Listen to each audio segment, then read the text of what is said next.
Hello again, everybody. This is James Bartley, and you're listening to the Cosmic Switchboard Show. Today, Paul Sinclair, veteran UFO and cryptid investigator from North Yorkshire, England, returns as a guest of the Cosmic Switchboard Show. Paul had been on the show previously to talk about the Flixton werewolf, cryptids, some of his own paranormal experiences, and he had a lot to share with us, but time constraints being what they are, he can only share so much in one show. And so we've decided to bring Paul back because he has a lot of important information. He's been at the spear point of investigating a high-density activity area. And Paul will be talking about this. Paul's website is truthproof.webs.com. Truth Proof, the truth that leaves no proof. Truth Proof 2, Beyond the Thinking Mind. So without any further ado, Paul Sinclair, welcome back to the Cosmic Switchboard Show. Thank you very much, James. It's great to be back and share a bit of information with the listeners. I hope they're going to be interested in what we're going to talk about today. I know that we spoke earlier about the Bempton phenomena, the short documentary, 55-minute long documentary that Christopher Turner put together earlier this year. He came and spent a few days with me in what we will call the affected area. I'm very careful not to disclose the area, not because I need it to myself, but out of respect for the people that are still living there. Yes. And working. And we were quite amazed, James, me and Chris, when the documentary got put together. He did it in 3 days. Just how much response it's had. I think in 9 days it had over 100,000 hits. And the similarities to the Skinwalker, the things that are happening at Skinwalker cannot be denied, but there's nothing copied at Bempton. I firmly believe there's as much, if not more, happening in this area. And it's not something new, just because some of the listeners will have never heard of, even heard of Bempton. You know, look it up on a map, people. You'll find there's an RAF base there that first came to this location in 1940, and it closed in 1968. It was satellite station till 72, and lots of strange things have occurred around that area. They're in documented Coast Guard reports. They're in lifeboat logs. The unexplained phenomena, James, is not new. It is not unique. It has been occurring. This stretch of coastline that we're talking about between Bridlington, Bempton, Filey, Speeton and Buckton, here in the UK on the East Yorkshire coast, is steeped in mystery. There's missing people, genuinely deep research that I've done onto people that have just vanished without trace in this area. There's reports of big cats, and as you know, James, in the UK, we're not supposed to have any large big cats. The biggest predators that we allegedly have are foxes and badgers, really, but people are sighting these big cats from time to time. I mean, just to stay on the cats, James, what I find interesting is the fact that they're seen for a number of weeks by totally independent witnesses in a concentrated area, and then they just drop off the radar. They're not seen again. But this area keeps throwing them up. It keeps showing these reports of them, going back decades and decades, to the point where armed police in the 1990s and helicopters from RAF Leconfield, I think it was 1994, were up searching for a lioness that was seen at a place called Rudston, which is very close to the affected area. Now, it were never caught. Nothing was ever shot. But I think it gives the listener, an idea that something very definite was seen if they're confident enough to send there was 24 armed marksmen looking for this cat and helicopters from an RAF base searching. So something was real, but where does it go? And that's leading me to these areas of high strangeness, this exotic science that we're immersed in, James. That I believe that these areas of land, these thin areas, somehow either allow these things to enter our sphere of existence, or somehow they attract another alternative reality. I'm not sure how the process works. I don't know the mechanics of this and what links A to B. I'm in no position to say that. all that I know and all that I'm sure some of the listeners will know is that areas like this, areas like what we've got at Bempton, are dotted all around the world, and they seem to be a concentrated paranormal soup of unexplained phenomena. You'll know about these areas, James. Yes, there are some that we've heard of in certain places. Certainly the undisclosed location of the Skinwalker Ranch. I've read the book. Apparently George Knapp has been talking about it lately. And there are other places like it, these high-density phenomena-type areas. Now, since the documentary has come out, and I'm sure there's going to be more such documentaries about Bempton down the track, have you been approached by locals who have reported similar things to you? Yeah, most of the information that we've got, although my feet on the ground research, all through from New Year's Day, just about 2018 to present day, I've been in the affected area in between 4:30 and 5:30 on a morning because I've wanted to find these mutilated animals and get to them as quickly as possible before foxes and badgers could predate on them, or crows. Believe it or not, James, crows are the biggest culprits for distorting the carcass. And we've seen 20 or 30 crows or rooks, on these animals, and what you can't tell once everything's had a little peck. I'm sorry for sounding macabre, people. What the condition of the animal was 2 hours earlier. So, I mean, I've jumped the gun a bit there, so the listeners already know where we're heading with this. And I'd like to tell you how we got into this bit of research, if that's possible, James. Yes, please. Start from the beginning. Yeah, well, throughout 2017, and bearing in mind, people, that I've been researching this area years and years, but we've got to start somewhere. So throughout 2017, myself, Bob Brown, a guy called Andy Ramsden, we'd been on the cliff tops around Bempton and Speeton trying to film and observe what I've termed the intelligent light forms. These are spheres of light that are appearing over the sea, and they have done for decades. They're in Coast Guard logs going back to the 1940s and 50s. They don't know what they are, obviously. They're just saying call-outs to unexplained lights over the sea, and they have to respond to a call-out. But they're documented. It's a wonderful piece of documented history of an unexplained phenomena. If people wanted to look at these logs and lifeboat and Coast Guard logs.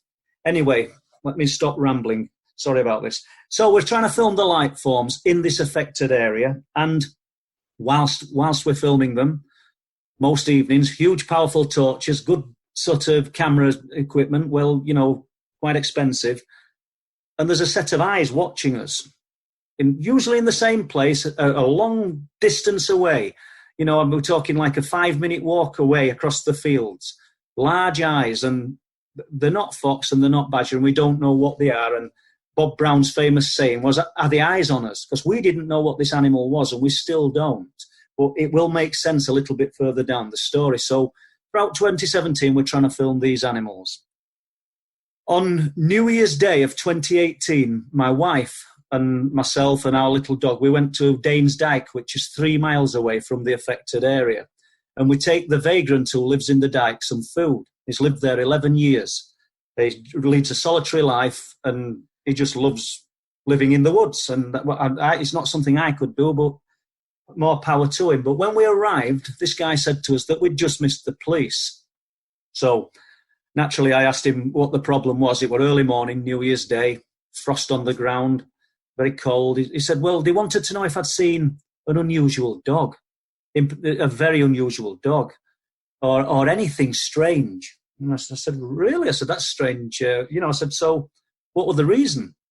He said, well, they told me that in the weeks previous, 10 sheep had been killed at a farm at Bempton. And they wanted to establish what's killed the sheep. And I did say to him, I said, did you tell him that you'd seen the big black cat?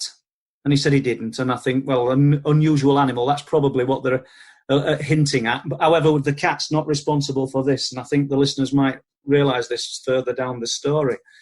But that got me thinking, and I'm thinking there's been nothing in the papers about any dogs killing sheep, any livestock being killed, anything. So I did a little bit of digging, and I located the farm. eventually located the farmer, contacted him and asked him if I could help him research what was killing his livestock. No mention of unexplained phenomena here from me at all. That was what last thing on my mind. I was intrigued what were killing his livestock. So I went to meet him, and I was gathering dates, and and it turned out that it weren't 10 sheep. It had been going on all the way through 2017, and the fields were at the back of where we'd been observing or trying to observe the light forms. The field where this animal sat watching us in the darkness. And it's got a specific name, this field, and I can't give it away because people could look on maps and know exactly where the location is, James.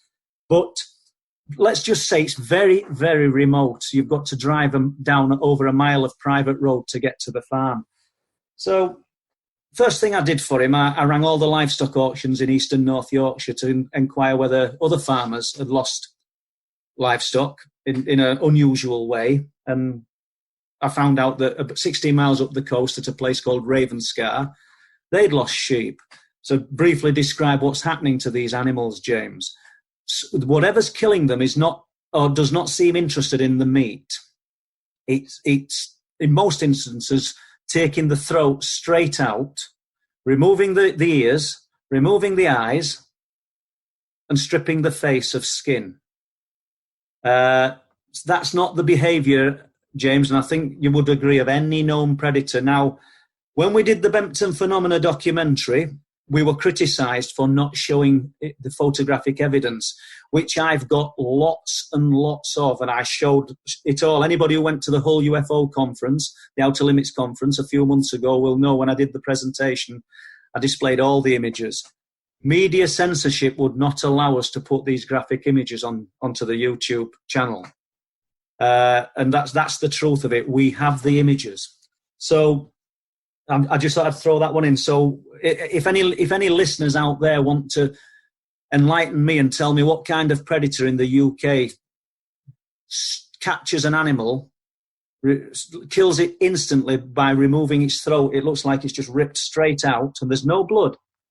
These sheep, obviously everyone knows that they're a dirty white colour when they're roaming about in the fields. There's main arteries being severed here, James, and there's no blood splats anywhere. And the eyes removed. In most instances, the ears are removed down to the bone. You can see a circular or semicircular mark onto the skull. So that's what was happening. And it wasn't 10 sheep. It was over 30 sheep. And we're counting now, and it's over 50 sheep because it's continued through into 2018. So I asked the farmer, I stood in his kitchen, I said, I need the dates of when these animals were being discovered. Bearing in mind, he didn't discover them the same day or even on the second day, which is unfortunate. That's why I've been going up every morning, James, in between 4:30 and 5:30, because I want to discover these carcasses as it is happening, or as close to as it's happening as possible.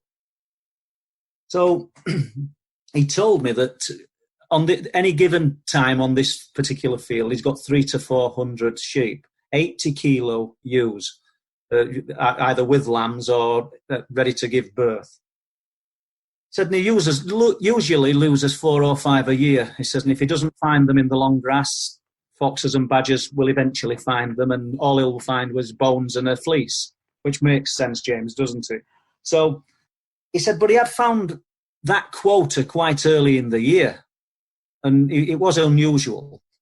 And then one morning, he said that it was June the 28th.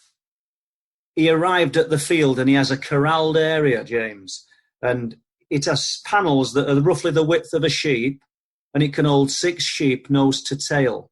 At one end, there's a gate and a funneled area to let the sheep in, and at the other end, there's an holding area, and he puts a little like bathing trough in this corralled area so the sheep walk through it, and it treats their feet for any infections or diseases that they may have. Plus, they can tag the sheep and work on them. He said it's a hell of a job to get the sheep into this area. He said it really is. He says, I've 2 dogs, He said, and we struggle. They know, they don't like it. The foot baths, whatever's in the solution, stings the feet. And they're not silly, they know.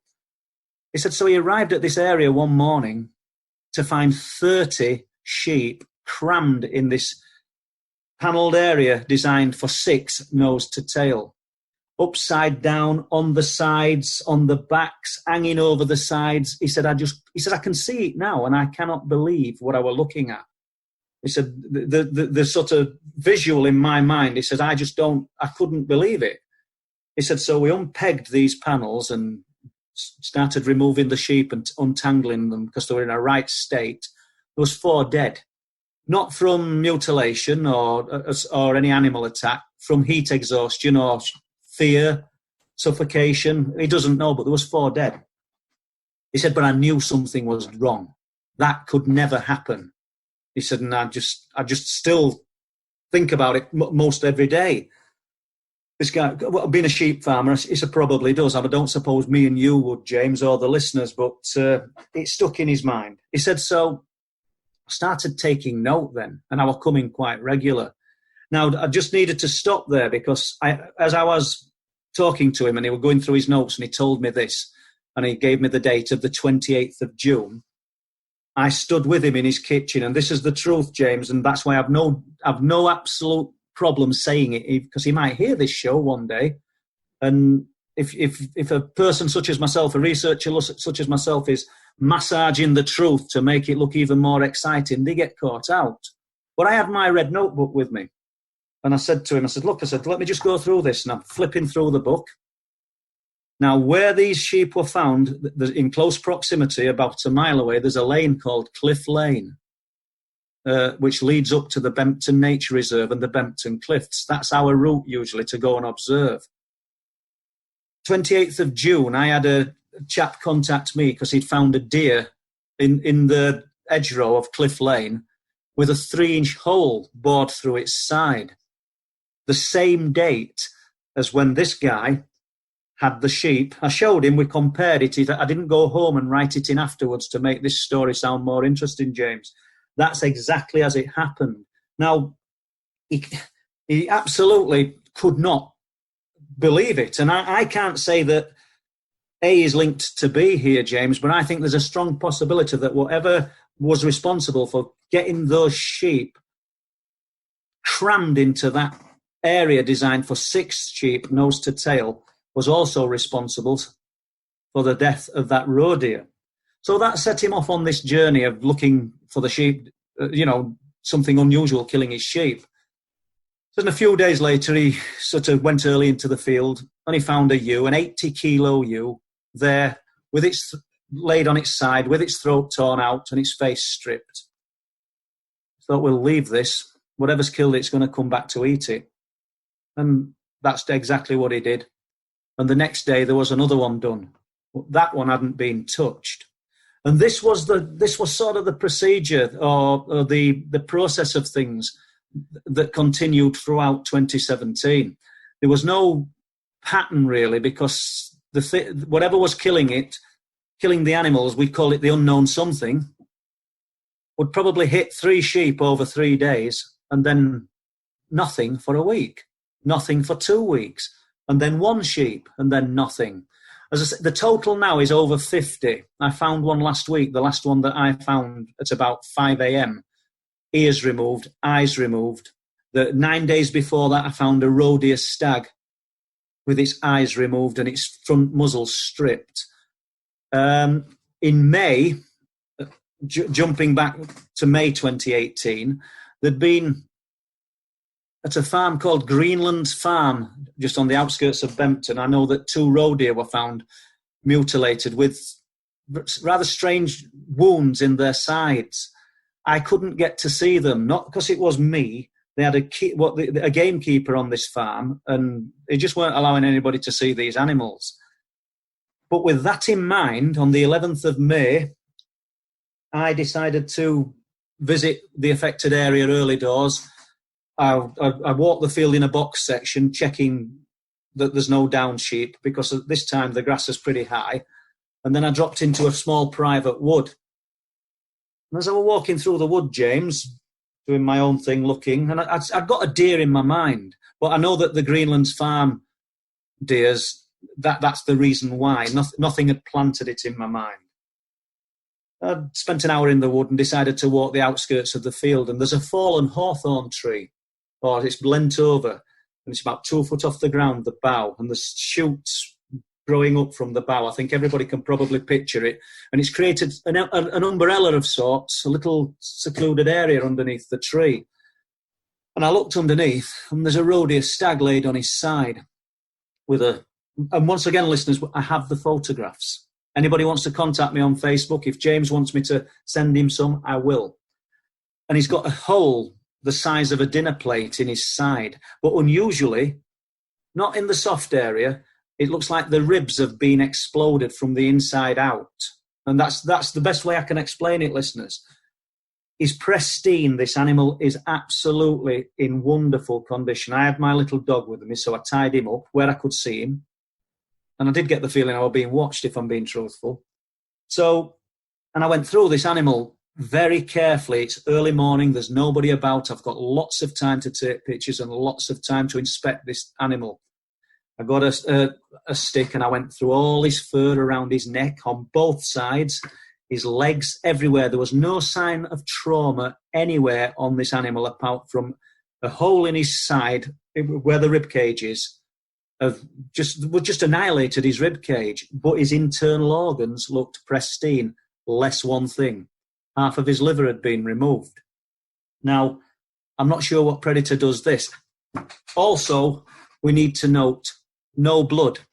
This animal's eyes were shiny and black. He had not been dead long. So this was the 11th of May.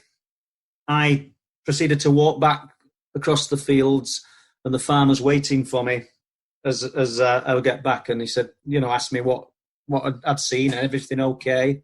I told him it was, apart from this roe deer stag. I said, the sheep are fine. He said, well, another sheep got done, I said, really? He said, yeah, well, yeah. He said, Wednesday night. And same procedure, face stripped, no meat taken. So that's the situation that we're at. But if we jump back, James, if I may, unless there's any questions you want to ask me. No, please continue. Right, if I jump back to, we mentioned Cliff Lane and the roe deer stag. Now, there's a guy who walks Cliff Lane. It's a single-track road, listeners, that goes from the tiny village of Bempton to the cliffs, the bird sanctuary, and Bempton Cliffs, Bempton Speeton Cliffs, which are 200 to 400 foot sheer drops to the North Sea. They're not negotiable. You don't climb down these cliffs. They're sheer drops. And that's where we go to observe the light forms. So what I'm saying is there's only one reason to go up Cliff Lane, unless you're going for a walk or to look at the seabirds or do what we do and try and film these lights. It's a mile-long single-track road. And this guy on the 15th of June was walking up Cliff Lane. It's something he's done for about 25 years on and off, depending on what shift he's on, morning or night. And there's crops growing either side of the lane. And midway up the lane, there's a dirt track called Blake Lane. Blake in Bridlington and Bempton terminologies is black. They call it Blake. And, they have some strange words for different things, just like everywhere in the world, so it's Blake Howe. There's a burial mound on the lane, so it's Blake Howe Lane, which is burial mound. So in the field at the side of the burial mound, excuse me, people, my wife's just brought a cup of tea in. In the field at the side of the burial mound, there's a pea crop growing, and he's been observing it from when it became shoots to what it was now at about 18-inch high. And suddenly, overnight, or it weren't there the day before, there's a large triangular patch of earth. It's brown in the pea crop. Well, this guy rang me and told me about it. On the 16th of June, I went up with him at 6:30 a.m. and I got pictures of the pea crop and the triangle, which I always think it's great to take pictures, James, because the listeners, obviously, I can't produce a picture here, but if somebody wants to call me out, I can send the picture.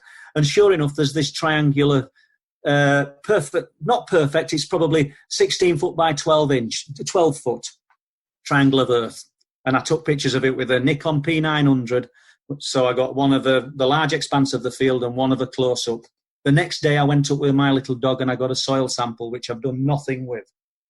So that was interesting. It doesn't prove that we've had UFO visitation. I realise that, but it's an interesting observation. Then if we come forward to the 28th of June, we've got that deer that was found with the 3-inch hole in its side, which is another interesting observation on the same lane. The same day I later found out, which I've already told you, that the farmer found the 30 sheep crammed into the corral. So if we move forward then to the 3rd of July, and this is the same guy who's told me this, and he's not prone to fantasy. I've known this man a lot of years, and I'll be honest with you, in the 2 books that I've written, he's got 2 stories in the 2nd book. Now, that's not a man prone to fantasy because he's walked this area for such a long time.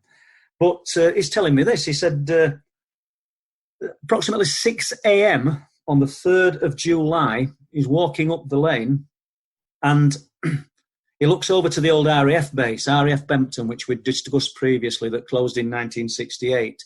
It's now just a derelict shell. The buildings have got no windows in. The cows use them just to sort of stable in during the winter time.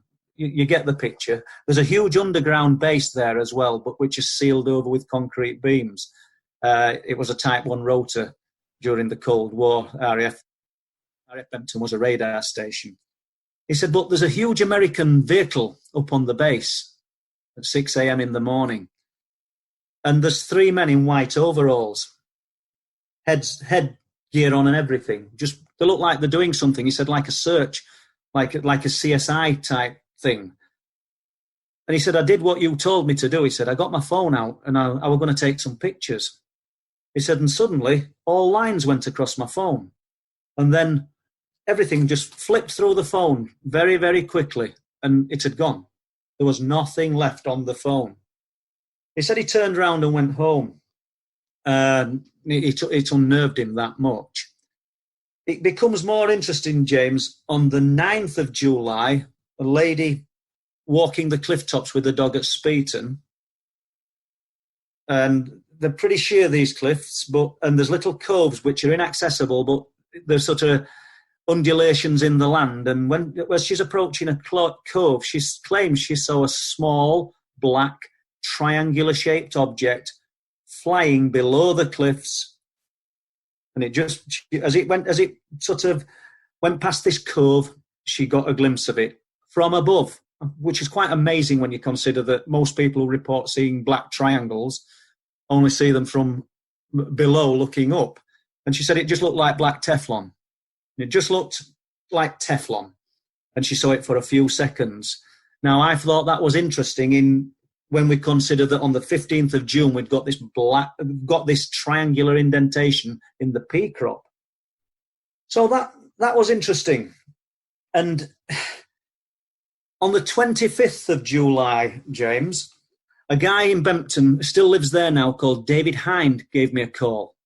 And he said, Paul, he said, I've just been driving on the back road between our village and the neighbouring village, Flamborough. It's a 2.5-mile road.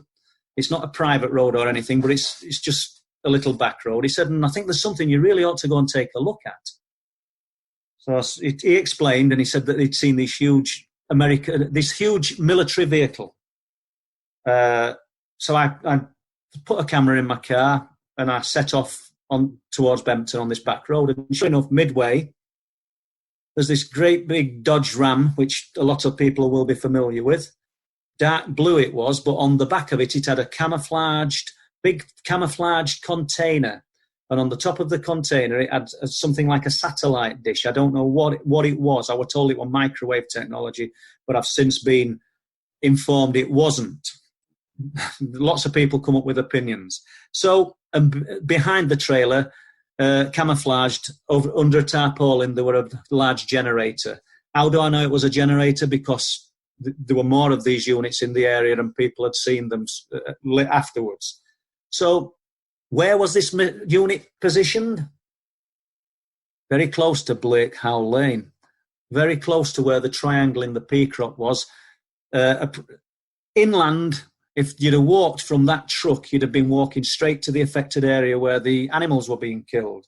So I thought that was interesting. That was the 25th of July. I obtained photographs. I did 3 runs at this road, backwards and forwards, snapping photographs. And it was difficult, if I'm being truthful. I could have done with a passenger. You know, it was raining, so you're not getting best quality photographs, but we've got clear photographs. I think if any listeners wanted to look up Truth Proof on Facebook or truthproof.webs.com, I've put the photographs on of most of what I'm talking about, to be honest, but I know the American trucks are on there.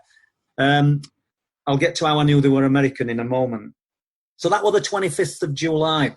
But that day wasn't over, because later that day, a guy called Bob Brown asked me if I'd like to go onto Bempton Cliffs. He wanted to have a walk close to the old RAF base.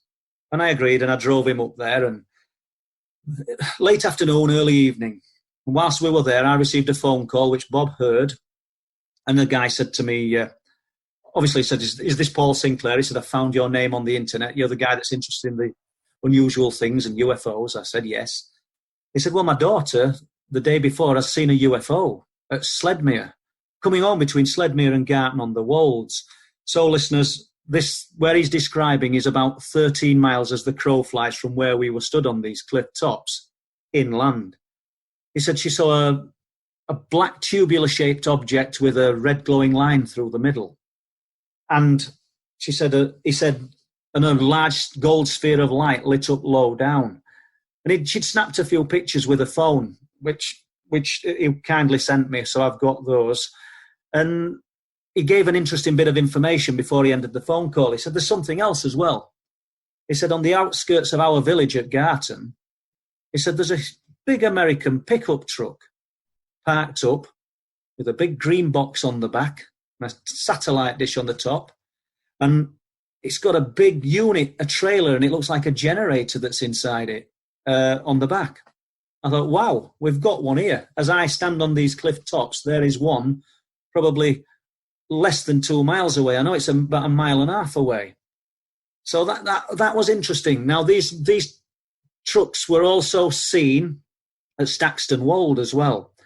Now, Staxton Wold, I received a email and pictures from a guy called Stephen Hay, who lives at Staxton Wold, at the end of July. And we've not done it 25th yet, listeners, but now this bit's in my head, I'll say it because it might slip out later. Steve Hay contacted me to tell me that he looked out of his bedroom window. He lives in one of about 4 cottages at the top of Staxton Wold, and there's nothing else apart from the RAF Staxton Wold base, which, as you can see in the distance, incidentally, RAF Staxton Wold is the oldest operational RAF base in the world that's, still operating. But he said there's the corn growing in the field opposite our property, he says, and there's 3 circular indents in the corn in the shape of a triangle. He said, oh, they weren't there the day before. He said, so he sent me the pictures. He said, and we've got these American trucks up here. To back up the American trucks, although I've got the story, I've got the photographs, there's a magazine out in the UK, and the November edition of Air Forces Monthly displayed a picture of these because another person, unknown to me, found them interesting and submitted this picture to Air Forces Monthly, asking what these trucks were doing up around East Yorkshire and North Yorkshire, and what were they? And they deciphered from the number plates that they were from Germany, and the stenciling on the trucks was American. Quite what they were doing, we don't know. I mean, it's not forced to have been there because of the unusual activity at Bempton. I can't prove that, but I find it highly interesting that we've got all this sort of richness of paranormal activity occurring, and we've got these observational trucks, So the Air Forces Monthly people were of the opinion that they could have been SAM emulators, surface-to-air missile emulators. But when I did the talk at Hull, the Outer Limits Conference, 2 guys from the military came to see me. They came to the talk specifically to see me. They didn't want to talk to me via email. They'd made contact, but they wouldn't tell me what they thought these trucks were. But when we met at Hull, they told me that they thought it was something to do with electronic weapons. Once again, people, I'm not in a position to say that's what it was. You'll never find Paul Sinclair saying, I know exactly what's happening here, not unless I do, and I'm still searching for answers like the rest of us. But let's just now, James, if we've time, I don't know whether you're coming up to a break or anything. No, we got time. Please continue. Right, if we've time, we'll jump back to 25th of July, and this guy had just rang me up and told me that his daughter had seen the UFO, and he'd also got these military trucks at Garton-on-the-Wolds. Found that intriguing. So Bob had done what he'd got to do. Excuse me, listeners, while I just grab a drink. Bob had done what he'd got to do as regards see the RAF base and take a few pictures. That's what he was interested in doing. And we had decided to head back down the cliffs. Bearing in mind the sheer drops, these cliffs, 200 to 400 foot, and we're looking out to sea, and you've got a visual reference from where we stand to the horizon of 20 to 22 miles, depending where you are on the cliff. And as I'm looking out to sea, I can see 3 lights under the sea. Circular lights. Not maybe the lights, not I think there might be a light. I can see 3 lights, probably a mile out. And I pointed them out to Bob. And if you stood and looked straight out, they were out and to my right. And Bob couldn't see them. They were waiting for a cataract operation. I said, look, Bob, I said, I've got to get some pictures of these lights. I said, I can see them. I know that that's what it is. Large triangular shape under the sea. And I do realise, listeners, that 3 of anything is going to form the shape of a triangle unless you just do them end to end. So I set off down the cliffs. Bob's a bit older than me, so I said, you just come down when you're ready. And I ran down the cliff path as fast as I could. I wanted to get James so I was absolutely level with these lights, so that I was as close as I could get. So I did that, and I snapped pictures. And once again, I've got pictures of these lights under the sea. Bob eventually caught up, and because we were closer this time, not looking out and to the right, he could see them. I also observed, same as me, that there was steam coming off where the lights were, James. So we're amazed by this. This is not a 5-minute sighting. This is probably a 25-minute sighting. We're watching these lights under the sea, not in darkness. I mean, I think they'd have probably looked more spectacular had it been dark. So eventually, they just sent to move out to sea, and that was the end of them. And we thought, wow, what a interesting day. I've seen these American trucks parked on the cliff tops. I didn't know they were American, listeners, at that time. I didn't know till, somebody sent me the information about Air Forces Monthly, and I purchased the magazine. But we'd seen these big Dodge Rams on the cliff tops. We'd had the phone call about the UFO and the Dodge Ram information, and we'd suddenly seen these lights. So you'd think that would be the end of an interesting day for people interested in the unexplained. We decided to head back home, and I turned and Bob turned. If one of us had blinked, we would have missed it. And a rectangle of light lit up on the distant cliffs from the sea, but no projected beam. And I'm not exaggerating, listeners. Bob Brown runs a radio station, James, Beacon of Light. I'm not pushing it, but what I'm saying is ask Bob. He saw these things. It was as big as an Arctic container, a lorry container, and it was bright red, and it just lit up in a blink and switched off. What it was, I don't know. And Bob likes to swear, and there were a load of swear words came out of his mouth, as you can imagine, and it was just it was one of them jaw-dropping moments. I can't think what kind of energy could have been produced to cover that area in what was still daylight. It was just quite incredible. And all of that was on the 25th of July. The only thing we can't back up is our visual of the rectangle of light. Because, as you know, James, when you're relating UFO accounts, all we're dealing with is witness testimony, and we've just got to hope that the people who are telling us these things are actually talking their truth. And I can assure people that I'm talking mine, but it doesn't mean that anybody is going to believe it or everybody's going to believe it, but wherever possible, I've got the photographic evidence. So that's the 25th of July. On the 27th, I received a phone call from a lady called Susan Prince, who lives in a block of flats at Bridlington. Bridlington's 3 miles away from the affected area. And they're called Ebor Flats. And she still lives there, and she's got fabulous views of the Bay of Bridlington, with Flamborough Head and Bempton to the left and Hull to the right. She said it's approximately 3 in the morning, 3:30, between those times. She saw what we've been trying to film for years over Flamborough Head, the light forms. Basically, what you've got, James, is a sphere of orange, red or yellow light that will just suddenly appear. It doesn't get projected from the ground or arrive from somewhere else in the sky. It just switches on. And from that, it will punch instantly into a row of 3 or a row of 5 red lights, evenly spaced. They've usually got the width of the light between them, interestingly enough, the size of the light. You can observe them for a few seconds and then they switch off. And then you'll look at a different part of the sky and they've moved. They've probably moved 20 miles because you've got a vast viewing range here. Bearing in mind, when you consider that we've got 20 miles from the cliff top to the horizon. And these are the light forms. And that's when they start presenting, this is what happens. But as listeners will know, unexplained phenomena does not present to order. So we've no idea when this is going to happen. And as much time as I spend up there, listeners, there's 24 hours in a day and there's 7 days in a week. And I can't be there all of them. I've got a wife and I've got, my own girls and grandchildren.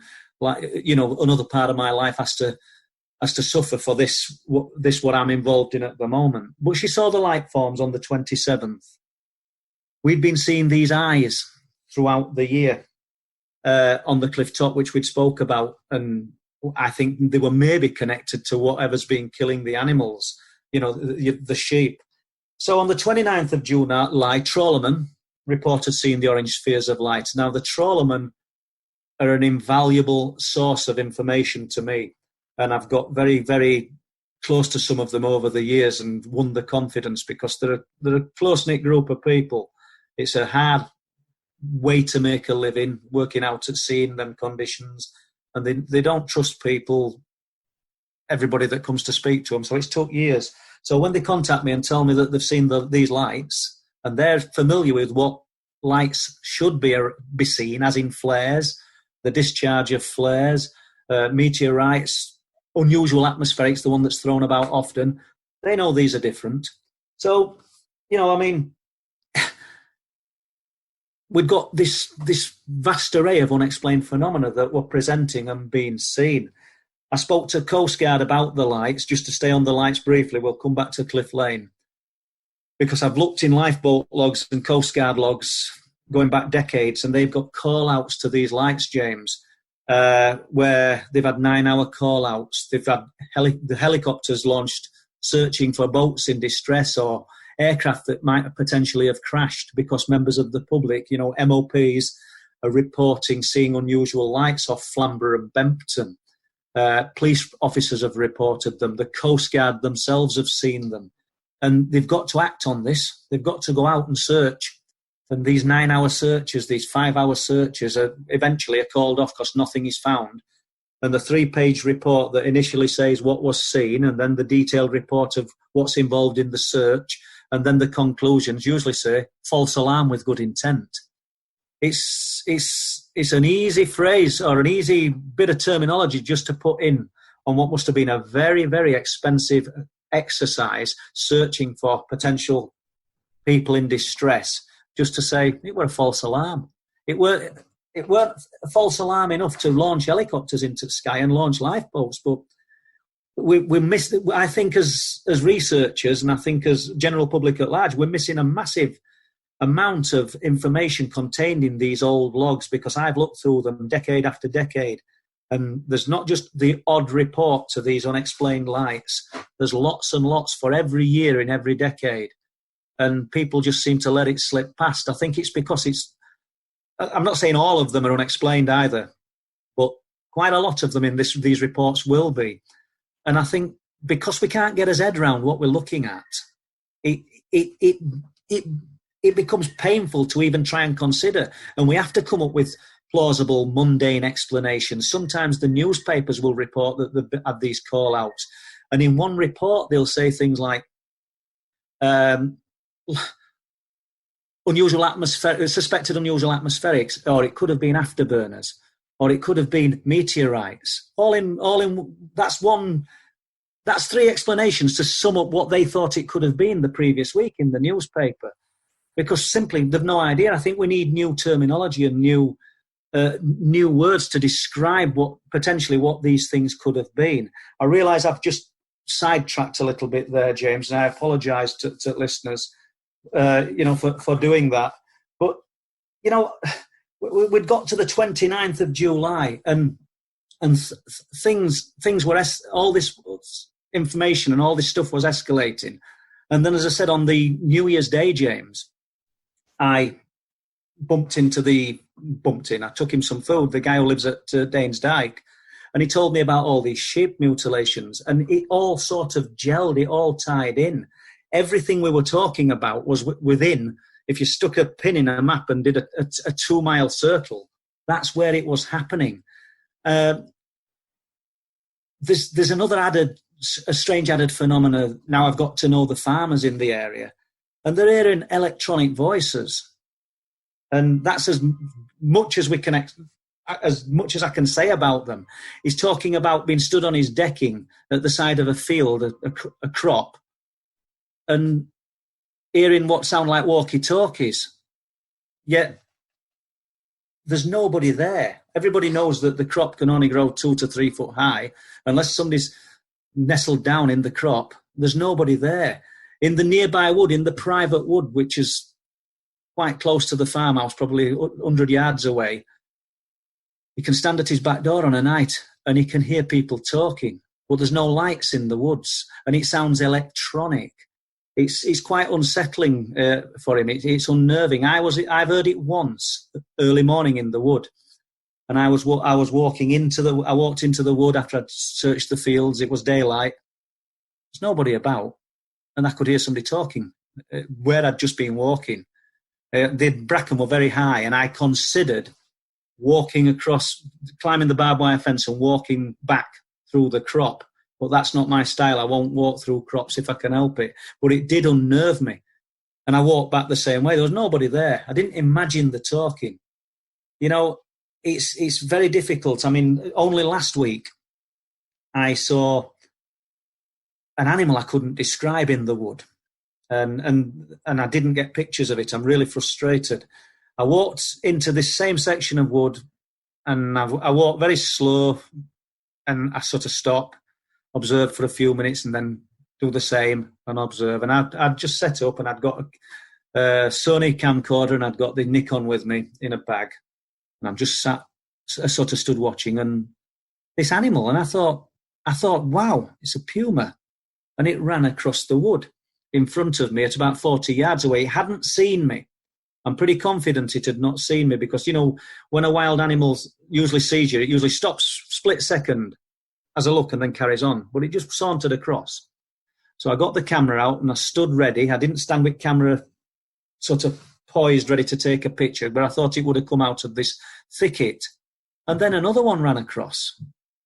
So I was thinking, good God, what's this? And then another one ran across. So there was 3.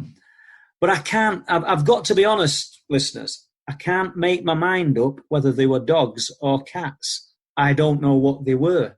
Very unusual. And 3 of them. And that's I'm sorry for sounding vague. I'd love to say that it were a puma and it were 3 cubs, but I don't know whether it was. They were as big as Labrador dogs, but I had no idea what they were. Which leads me to other animals killed in that wood. We've found badgers in that particular wood. Everybody familiar with badgers.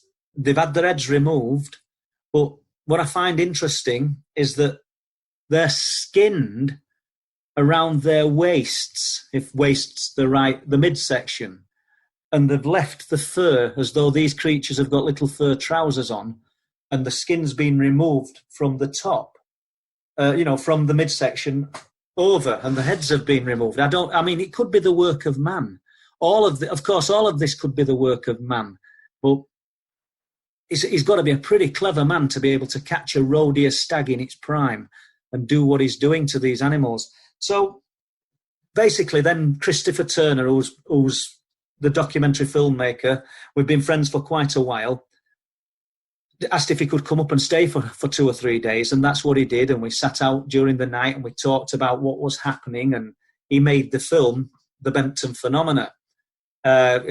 And anybody can find this on YouTube and sort of gauge your own opinions on what you think to it and what we've been discussing, because most of what I've talked about today will be in that. Now, Chris is coming back, James, in, I don't know, end of this month or beginning of next month, and we're going to do it, say it proper this time. I mean, I think the other ones have been successful, but we were surprised at its success because it wasn't planned.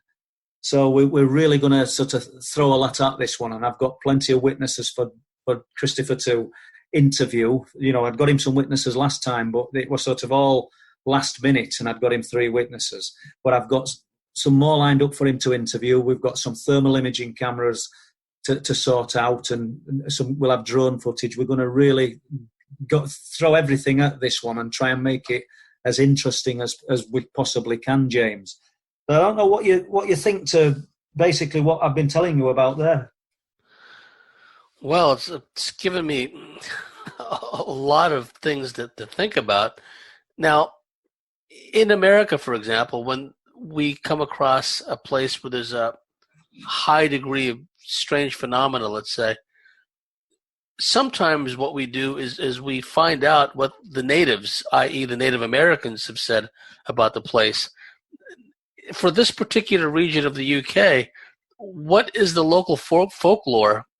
What does that have to say about what's going on? Do you see any kind of indication that this may have been going on for centuries? Good question. The local folklore regarding this particular area, the area, we'll call it the affected area where the animals are being slaughtered, for a better word. We haven't got a lot regarding this, but 11 miles inland, there's the other story that I researched, which we talked about last time, the Flixton werewolf. That's just 11 miles away. Now, where the vagrant lives in Danes Dyke, there's reports of a werewolf-type creature at Danes Dyke. That's just 2 miles away.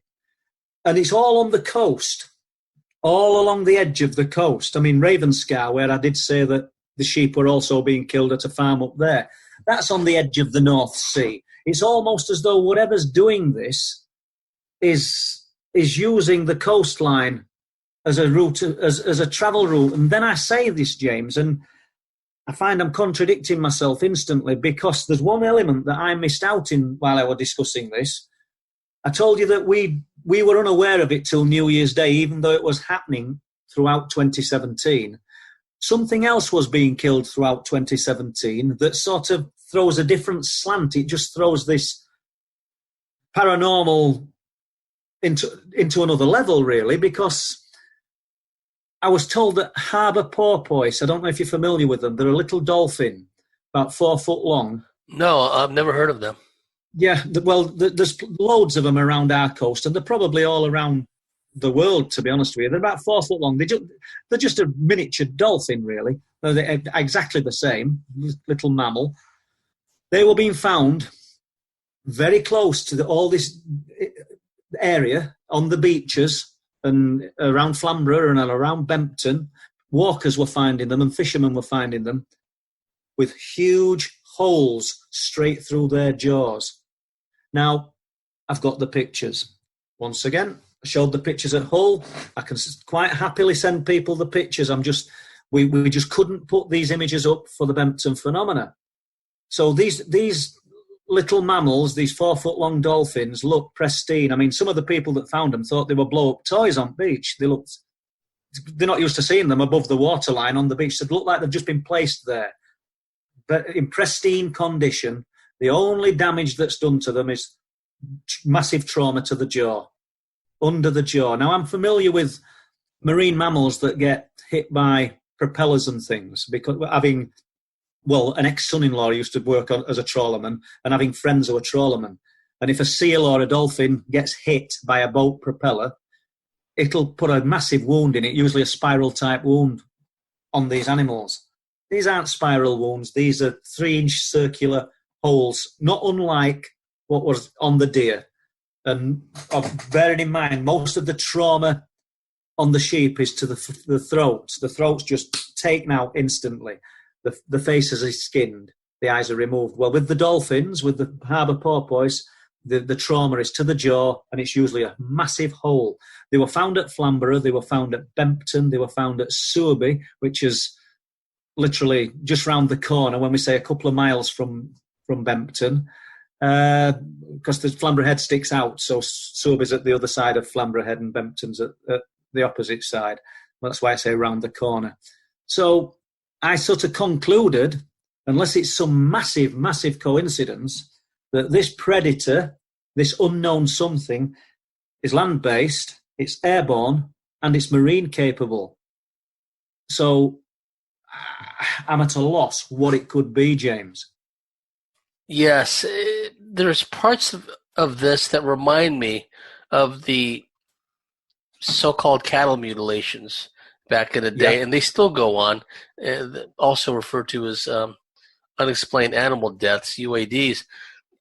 The strangeness of the holes, the lack of the blood, the specificity of the wounds and targeting certain parts of the anatomy, that's just so strange, because whatever is killing them, and let's say for the sake of argument that it may very well be that creature or whatever that intelligence was that was observing you, the eyes and the dark and whatnot. But if it was the culprit behind these animal killings, why would it need to kill in such a fashion? We've heard similar things also with the chupacabras, Paul, where they would have this proboscis kind of thing that would extend out of their mouth, and then they would stick it into the goat or the dog, and they would drain. There was some kind of, I don't know if it was an enzyme or something, that would liquefy the innards of the animal, and they would just suck out all the bodily fluids and not leave a drop. So something really strange is going on. Without a doubt. I mean, the roe deer that I found on May the 11th, I do realise that the reason I'd got deer in my mind was because of the ones that had been found at Greenland's farm. But to find one in such a condition, to find a stag so pristine, and if somebody had shot him in the ribs with a shotgun, they'd have annihilated his internal organs. But it was just like looking at one of those pictures by that famous artist. Everything was in place, everything was pristine, but half of his liver had gone.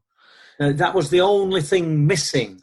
And no bite marks on his neck, nothing on his legs, no scratches. He just looked perfect.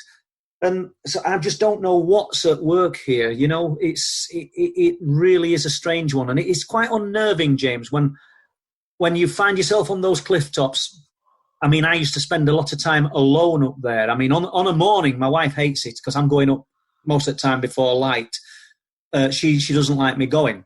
But I'm doing it. I'm wanting to find these animals. If it ends up that I end up being, I don't know, I don't want to disappear. But if something happens, then it happens. It's the position I'm putting myself in. I'm not being forced to do this. But I've just rambled a bit there, James. I apologize. This is a subject that kind of lends itself to rambling. Now, before the first segment is over, Paul, one question I had was, about the sheep, and I'm trying to wrap my head around the spectacle of finding all these freaked out sheep crammed into such a small place.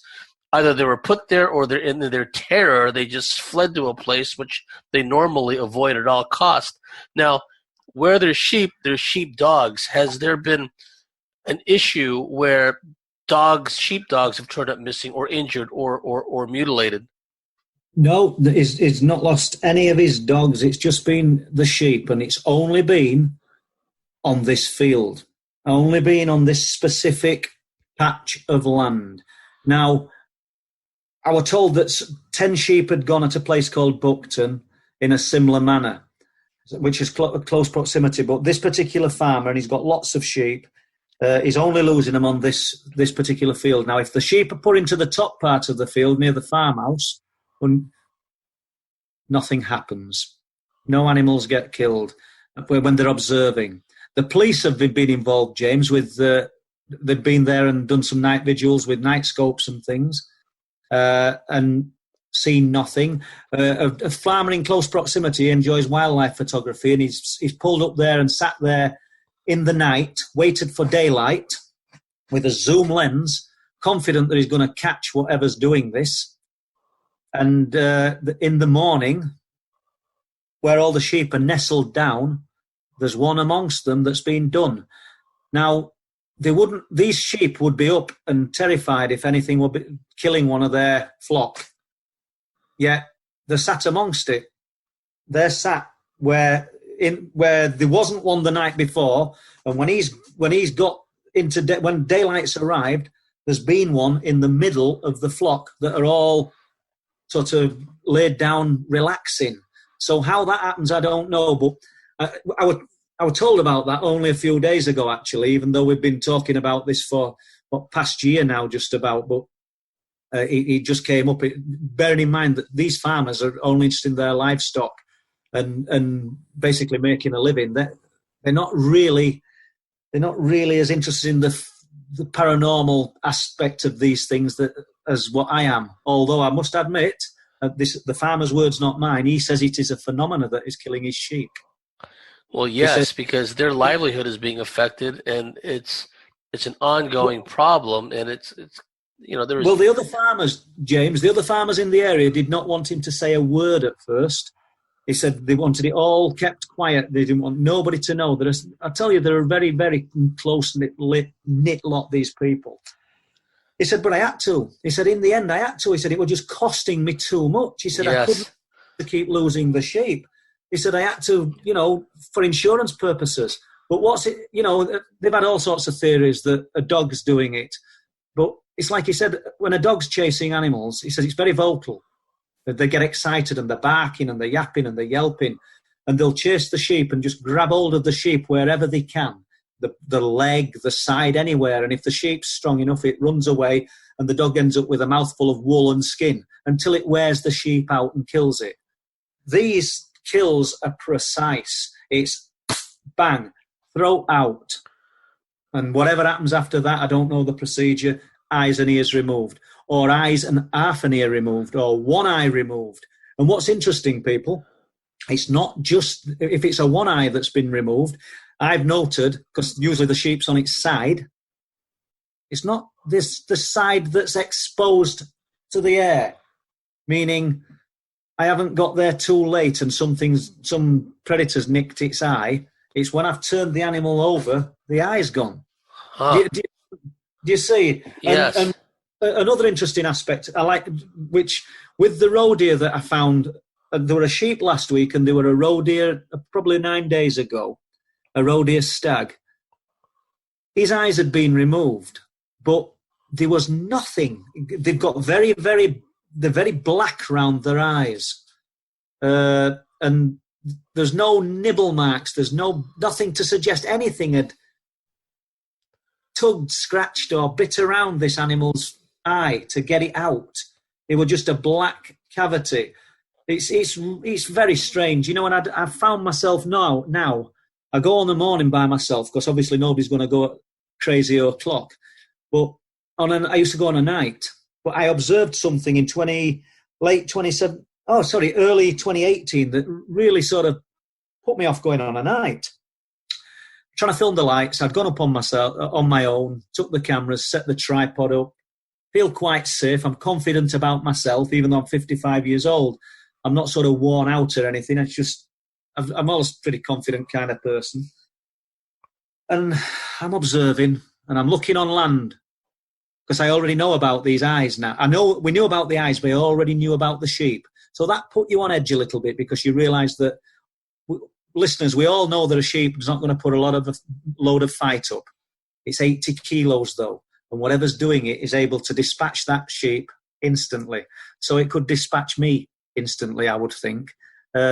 So I forget about the fact that sheep don't really fight back. Whatever's doing it seems to be able to kill its victim in a blink. So that puts you on edge a little bit. So, and I've learned, we'd already got the story of the eyes that we'd observed through 2017. So I'm always sort of aware. And I kept looking on inland between the cliffs and these fields. And there'd be about a quarter of a mile between the edge of the cliffs and where these fields gently rise up to where the livestock is. Suddenly, and I can't explain it, the land, not in front of me, but in the distance, between the field and the cliffs, lit up. Now, I don't mean the air lit up or the land above it. If you could put a light, make a carpet light up, that's probably the best analogy. You could make your living room carpet light up. That's what happened. And I couldn't, but it just lit up and switched off, and like as though the grass were a carpet. And I just thought, Christ, what? I can't explain that. And I stood there and I'm looking, I'm scratching my head, and a sort of feeling of fear come over me. And I didn't like it. And I took the camera off the tripod, I put it in the bag, folded the tripod up, and I left the area. I don't know what it was. It could have been good, but I didn't like it. So when you've seen something like that, and after the break, we're just about done with Bempton phenomena, but I'd like to tell you, if you can remind me, because I've that much stuff buzzing in my head about the missing time. Not yes, mine. Yes. I wanted to ask you, but also, if you wouldn't mind some of the missing person stories as well, because we've been talking about animals, and you mentioned that there are missing persons reports. James, interestingly, all the people that have gone missing have been here. This spot, not this exact spot, but this particular area where this is happening now is where the people have vanished. Wow. Okay. Well, hold that thought, Paul, because we've got a whole nother segment to go. And thank you for doing this invaluable work. I mean, you're there at the spear point, you're blazing a trail, and you just happen to be at the right place at the right time. And I do believe that destiny had chosen you, Paul, to do this important work. Okay, to our listeners out there, if you like what we do, if you believe in what we do, please go to our website, thecosmicswitchboard.com, sign up and become a member, and we'll see you at the top of the next segment.